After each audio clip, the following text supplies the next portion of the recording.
Cześć, z tej strony Grzegorz Piątkowski, a Wy oglądacie kanał Serwis Bajka. Do nagrania dzisiejszego filmu namówił mnie tak naprawdę mój serdeczny przyjaciel, Ani i mój wspólnik w tej całej niedoli, Michał. Michał przyszedł i powiedział pewnego dnia: Grzegorz, nagraj film o regulacji przerzutki. No ja pomyślałem sobie, kurczę, fajnie, mamy wizjonera w teamie. Nikt przecież nie nagrywał regulacji przerzutki. Będziemy robić coś pionierskiego, nie tylko na polskim, ale i na światowym YouTubie. No a tak naprawdę oczywiście pomyślałem sobie, bez sensu, regulacja przerzutki. Przecież poradników na ten temat są tysiące. Wystarczy wpisać sobie w wyszukiwarkę czy na YouTubie regulacja przerzutki i pojawi się nam cała lista wyników. Ale po przemyśleniach stwierdziłem, że jednak Michał miał bardzo dobry pomysł i stąd dziś chciałem Wam opowiedzieć o najbardziej podstawowej czynności serwisowej w rowerze, czyli regulacji przerzutki. Ale i myślę niedocenianej, wcale nie tak łatwej jak wielu się wydaje, bo diabeł tkwi w szczegółach. Także zapraszam Was na film, zerknijcie jak robimy to w serwisie Bajka. A bohaterką tej opowieści będzie współczesna przerzutka Shimano, model SLX obsługująca 12-rzędową kasetę i tak jak widzicie jest to przerzutka w napędzie z korbą jednorzędową. W mojej opinii zacząć należy od sprawdzenia, czy przerzutka została poprawnie przykręcona. Otóż można przykręcić ją źle i choćbyście się nie wiem jak starali, nie wyregulujecie takiej przerzutki. Prowadzenie linki. Sprawdzamy, czy linka jest właściwie poprowadzona, tak jak wymyślił to sobie producent, a nie na odwrót. Jest to częsty przypadek, że ktoś prowadzi linkę źle, no i później oczywiście nie będzie ona pracowała poprawnie. Należy też sprawdzić, czy przerzutka została przykręcona właściwie do hakaramy. Czy tutaj śruba regulująca kąt opasania ma możliwość odchylenia tej przerzutki i czy element oporowy styka się z hakiem we właściwym miejscu. Jeśli to gra, sprawdzamy oczywiście dokręcenie kółek, ich ustawienie, ponieważ kółka również mogą być ustawione odwrotnie. Sprawdzamy, jak wymyślił to sobie producent i postępujemy według jego wskazówek zawartych w manualach. Sprawdzamy także, czy nie ma luzu, czy przerzutka jest przykręcona z właściwą siłą, a także sprawdzamy siłę dokręcenia linki. Jeśli linka jest przykręcona zbyt luźno, będzie przerzutka nam się rozregulowywała w trakcie jazdy. Bardzo ważną kwestią jest właściwie dobrana długość łańcucha. Kiedy łańcuch będzie zbyt krótki, przy ułożeniu jego na największym trybie kasety wózek będzie wyglądał w taki sposób. W ekstremalnych przypadkach może to prowadzić do zerwania łańcucha bądź uszkodzenia samej przerzutki, kiedy ten łańcuch będzie na tyle krótki, że nie będzie mógł wejść na największy tryb, ponieważ nie starczy długości samego łańcucha oraz wózka przerzutki. Na to musicie uważać, a także musicie uważać na to, aby nie był zbyt długi. Tutaj widzicie poprawnie dobraną długość łańcucha. Kiedy ten łańcuch byłby zbyt długi, będzie nam wisiał i również na tych wtedy najmniejszych trybach kasety przy tym wiszącym łańcuchu przerzutka nie będzie działała dobrze. Aby przerzutka mogła poprawnie działać, niezbędna jest również tak zwana właściwa linia łańcucha. Najprościej można określić to takimi słowami, że jeśli łańcuch ustawicie sobie gdzieś po środku kasety, to jego linia powinna być równoległa do osi roweru. Jeśli tego nie będzie, ten łańcuch będzie nam uciekał w jedną bądź drugą stronę. Linia łańcucha jest zła, nie jest zachowana.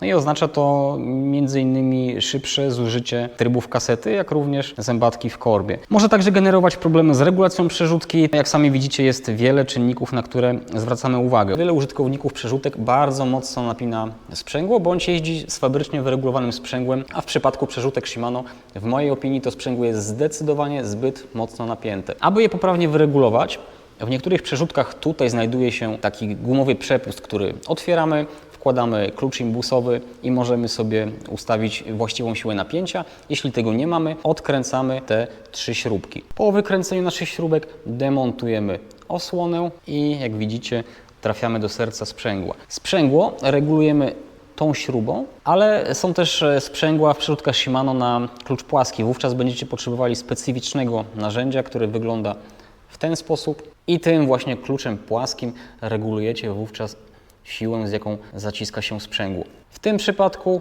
używamy klucza imbusowego i również możemy wyregulować siłę zacisku. Należy to zrobić w taki sposób, aby tutaj ta dźwignia nie zamykała się z bardzo wyczuwalnym oporem.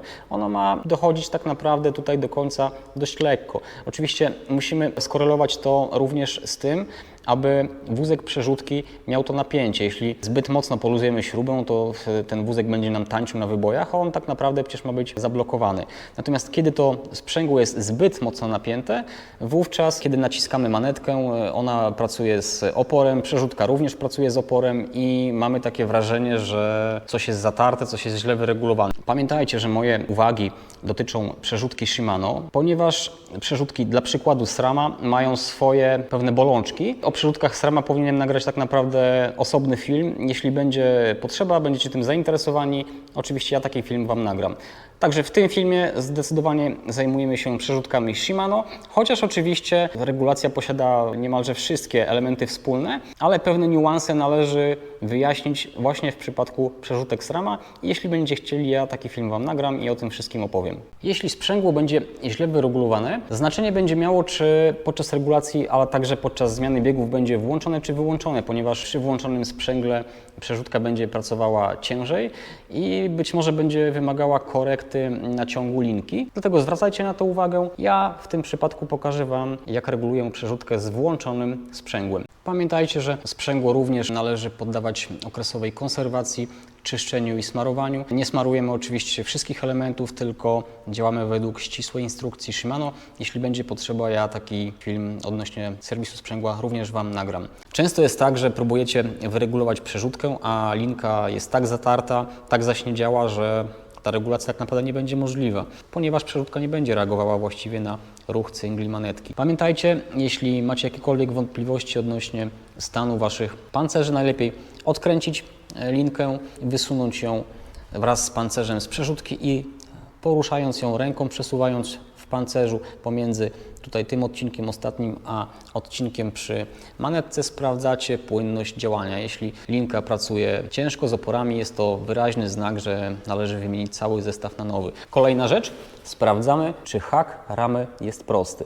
Z moich doświadczeń wynika, że wiele haków jest krzywych. Tak naprawdę hak, który wyjmujemy z pudełka, już potrafi być krzywy. Pomimo tego, że jest fabrycznie nowy, ja zawsze zalecam po przykręceniu sprawdzenia odpowiednim przyrządem, czy taki hak jest rzeczywiście prosty. Jeśli hak ramy jest krzywy, przerzutka będzie pod złym kątem, będzie uciekała nam w jedną bądź w drugą stronę i poprawna regulacja nie będzie oczywiście możliwa. Jak sprawdzić, czy hak jest krzywy? No oczywiście możemy zrobić to odpowiednim przymiarem, przyrządem do prostowania haka, ale tutaj mnie z pomocą przychodzi także nowoczesna technologia, mianowicie laserowy miernik marki Tune. Jest to takie urządzenie, które bardzo precyzyjnie pozwala określić, czy kółka przerzutki są w odpowiedniej linii względem kasety. Umieszczamy przyrząd w śrubie mocującej przerzutki, włączamy laser i tak jak widzicie, pojawia nam się linia, która pokazuje, czy górne kółko jest równolegle względem trybu kasety. Pozwala to naprawdę idealnie określić, w jakim stanie jest hak naszej ramy. Ludzkie oko jest zawodne, a tutaj zawsze mamy pewność, że wszystko jest idealnie. Jeśli hak ramy jest krzywy, należy go oczywiście wyprostować. W tym celu zrzucamy przerzutkę na najniższy bieg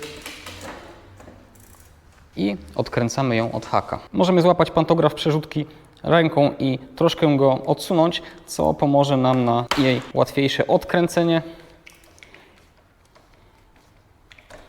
Następnie w hak wkręcamy taki przymiar. Oczywiście tego typu narzędzia są drogie i doskonale zdaję sobie sprawę z tego, że nie każdy będzie chciał wydać kilkaset złotych na przyrząd do prostowania. Niemniej od tego są serwisy. Jeśli macie wątpliwości, czy sami jesteście w stanie odpowiednio wyprostować hak, to zapraszam Was do nas, jak również do każdego dobrego serwisu, który na pewno będzie w stanie Wam pomóc. Wkręcamy nasz przyrząd w miejsce przerzutki. Dokręcamy mocno. Istotną kwestią jest kwestia tego, by przyrząd był właściwej jakości. Jeśli ten przyrząd będzie źle wykonany, jeśli to będzie podróbka na przykład, bo i takie oczywiście są dostępne na rynku, tutaj będzie luz między tymi elementami i ten luz będzie powodował to, że nie będziecie mogli idealnie wyprostować tego haka, bądź będziecie mieli z tym znacznie większe problemy, jak w przypadku przyrządu, który jest spasowany odpowiednio. Następnie prostujemy hak. Jeśli nie macie pewności, czy Wasze koło jest idealnie proste, bo jest punktem odniesienia względem tego, czy hak ramy jest prosty, musicie ustawić sobie jeden punkt orientacyjny. Oczywistym kandydatem do tego celu jest wentyl. Także zawsze przymiaru dokonujemy na wysokości wentyla. Z tej strony góra. I jeszcze czwarty punkt. Aby tam dotrzeć tym o-ringiem, ustawiamy sobie nasz punkt pomiarowy, odkręcamy, przesuwamy przyrząd, jak również koło i sprawdzamy, czy hak jest prosty. Hak jest idealnie prosty, możemy wykręcić przyrząd, wkręcić przerzutkę i przystąpić do jej regulacji. Jeśli hak jest krzywy, a Wy musicie go wyprostować, pamiętajcie, że haki najczęściej wykonane są z aluminium, które relatywnie łatwo potrafi pęknąć. Sami producenci też często frezują bądź odlewają je w taki sposób, aby właśnie pękły. No to pęknięcie ma oczywiście uchronić ramę bądź przerzutkę przed zniszczeniem, kiedy poddaje się sam hak. Natomiast jeśli nam nie pękł, a jest wygięty i chcemy go wyprostować, musimy mieć świadomość, że hak może pęknąć i jeśli nie mamy zapasowego, pozbawimy się oczywiście możliwości jazdy, więc uważamy. I jak prostujemy, na pewno nie prostujemy tego na siłę jednym zdecydowanym ruchem, a musimy wykonywać mniejsze, choć też zdecydowane. Robimy to w taki sposób, że delikatnie odsuwamy przyrząd od obręczy i takimi małymi, szybkimi ruchami staramy się wyprostować hak. Oczywiście nie robimy tego na siłę. Sprawdzamy co chwilę, o ile nasz hak się odgiął od tej pierwotnej krzywizny. Cały czas kontrolujemy to, aby z kolei nie wykrzywić haka w drugą stronę. I jeśli uda nam się go wyprostować, wykręcamy nasz przyrząd, wkręcamy przerzutkę i możemy przystąpić do jej regulacji. Na początek wrzucamy łańcuch na największy tryb kasety.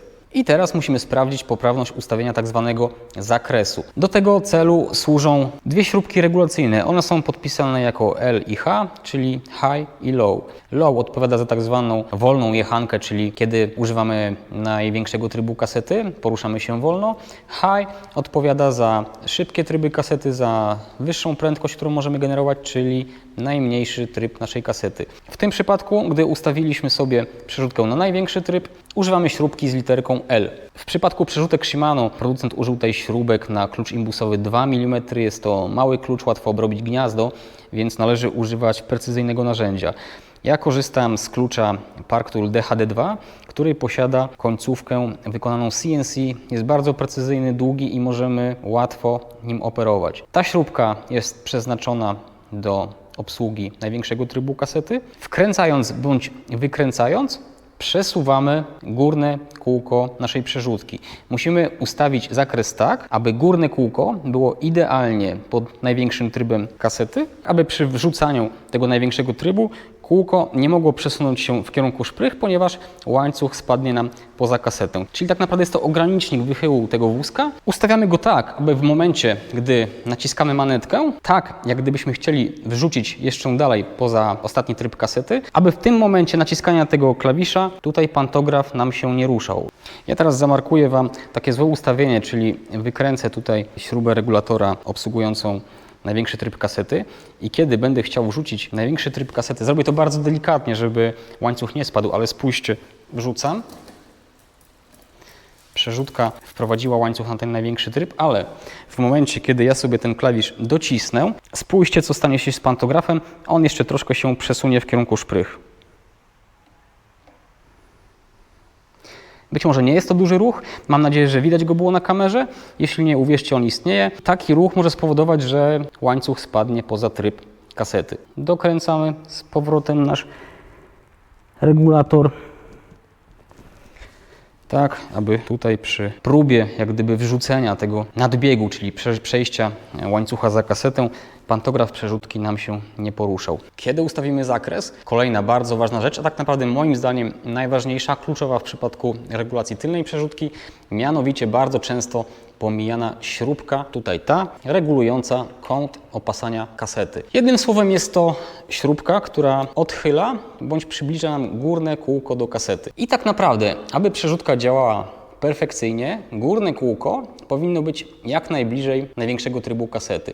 Ale nie tylko, ponieważ oczywiście również na pomniejszych trybach powinno być jak najbliżej tych trybów. Natomiast to kółko też ma swoje ograniczenia i nie może być jak najbliżej tych trybów, ponieważ przy wrzucaniu, jeśli będzie zbyt blisko albo będzie haczyło sam tryb, ale to już naprawdę abstrakcyjny przypadek bardzo złego wyregulowania przerzutki, albo będzie generowało dźwięki, takie charakterystyczne chrupnięcie podczas wrzucania biegu. Ja tutaj spróbuję teraz dla Was taką usterkę zamarkować, czyli przysuwamy, zobaczcie, wykręcam śrubkę, kółko nam się przybliża do kasety i teraz zobaczcie, co będzie się działo podczas zmiany biegów. Ja teraz zrzucę 2-3 biegi na kasecie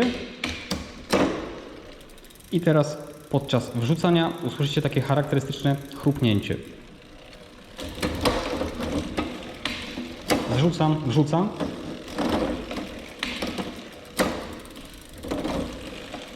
Mam nadzieję, że to słychać. Jednym słowem, ta śrubka regulująca kąt opasania kasety powinna być wkręcona na tyle, aby tego dźwięku właśnie chrupnięcia podczas wrzucania z mniejszych trybów na największe nie było słychać, a na tyle blisko kasety jak tylko się da. Niwelujemy te dźwięki, które nam się pojawiają przy zbyt bliskim przysunięciu kółka do trybu, a jednocześnie musimy ustawić tak, aby to kółko było jak najbliżej, czyli po prostu szukamy złotego środka. Pamiętajcie, jest to bardzo ważny parametr, ponieważ jeśli to kółko będzie zbyt z kolei daleko od kasety, też Wam to zamarkuję, odsuniemy je i to już jest zdecydowanie złe ustawienie.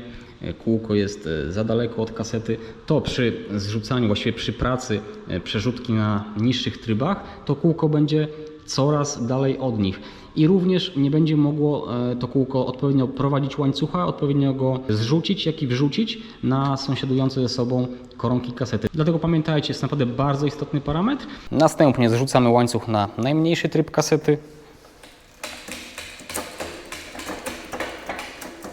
I analogicznie, tak jak pracowaliśmy przy łańcuchu na największym trybie, pracujemy teraz przy łańcuchu ułożonym na najmniejszym trybie kasety. I do ustawienia zakresu służy oczywiście śrubka z literką H.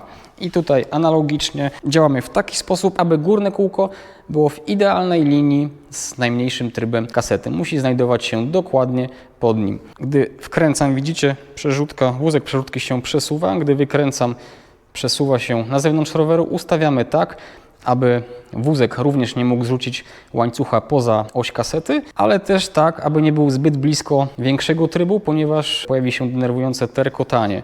Ustawiamy łańcuch tak, aby znalazł się idealnie pod najmniejszym trybem na naszej kasecie. Ostatnia sprawa to już tylko regulacja naprężenia linki. Tutaj tym pokrętłem.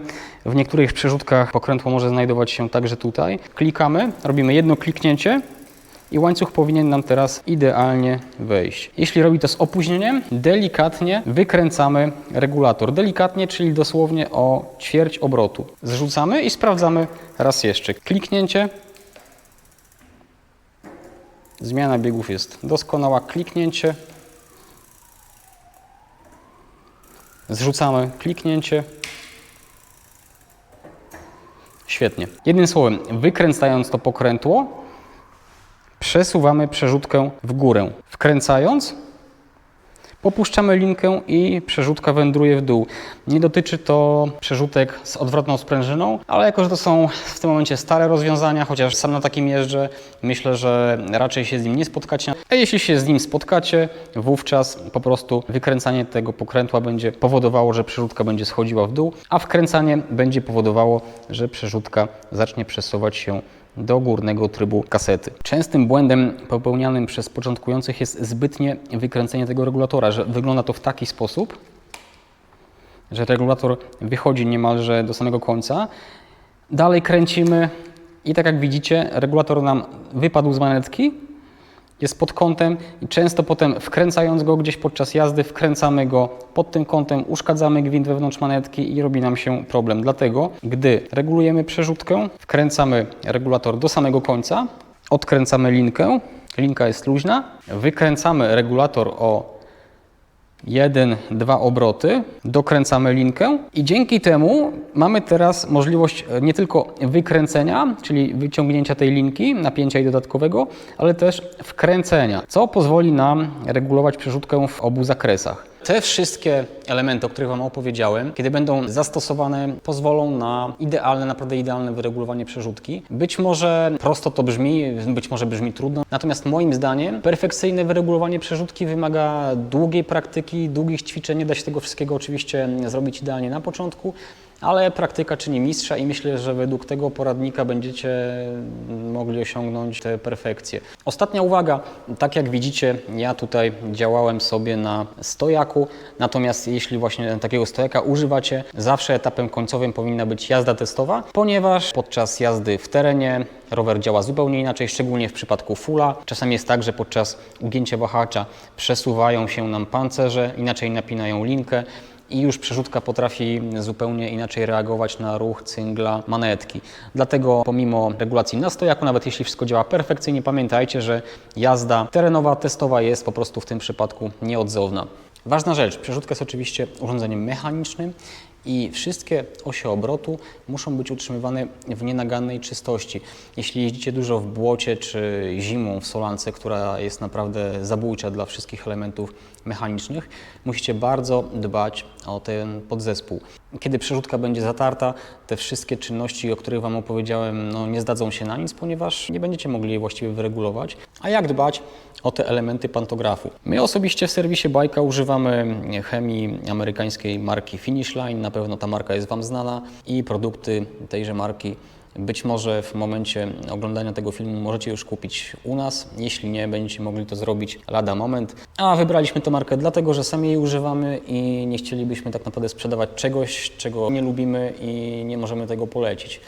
Dlatego ja osobiście w przypadku własnej przerzutki, jeśli jeżdżę w warunkach niezbyt ciężkich, regularnie czyszczę i traktuję ogniwa obrotu olejem z dodatkiem teflonu, kropelka na każde ogniwo. Ruszamy wtedy manetką, przerzutka powinna nam wrzucić łańcuch na górę, na dół. Robimy to kilkakrotnie, aby ten olej mógł być rozprowadzony na swoim miejscu.